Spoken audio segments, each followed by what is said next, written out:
Hello everyone and welcome to Werven's World and welcome to my guide to Airport CEO. So basically we've gone through all the basics except for one thing, and that is shops. So in order to get shops you have to go through procurement and you have to unlock these shop upgrades, and you need a strategy director for that. Once you have those you can actually make shops by designating an area, either food or shop. So for example here I can do that here. Let's have a nice shop right here, as well as having a food shop here. The size does matter, but I'll explain in a little bit why. So first of all, let's make actually the shop. So we have some shelves, for example here some medium shelves. We can have some large shelves. The drawings are not very clear on what they actually represent. We can have some small shelves, so people can buy a lot of stuff. Then we also need a cashier, of course, because people need to be able to pay. And we can have two of those. Here we go. So this is a shop. It's not built yet. We can also then immediately make a food shop, so we can have a fridge display. As you can see, this one is a little bit more, art into it. So I'm just gonna have a lot of these fridge displays here. Oh, well. Here we go. And then we can have the cafe counter. So the employee will stand now on the left side.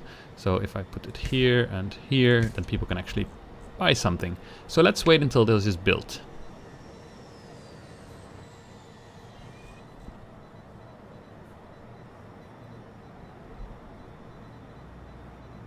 Of course, we can also do it here in the check-in area. When people are waiting, then they might be able to get some food as well.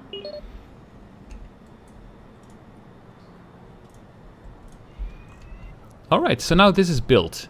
Now, we are not going to hire people to have the shop. Instead, we're going to rent this space to another CEO of a company, basically. So we left click on it, sign a contract, and then we see all these places here.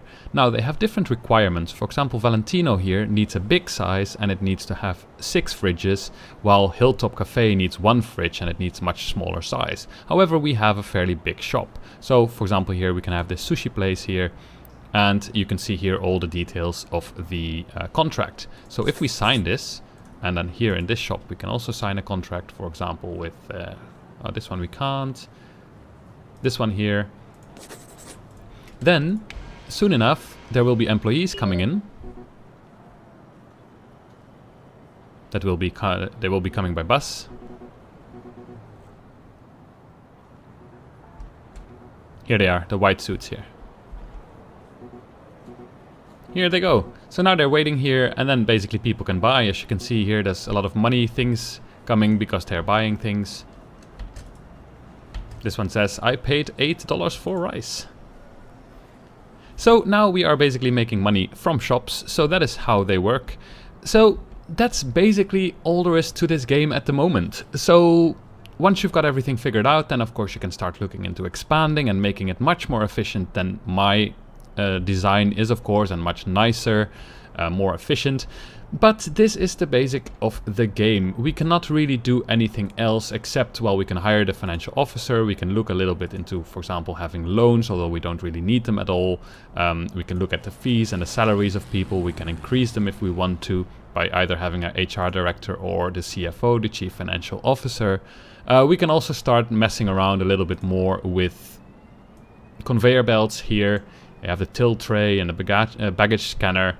So there is some more stuff to unlock, but overall this is kind of how the game works. So I hope you found this guide series useful, and see you next time.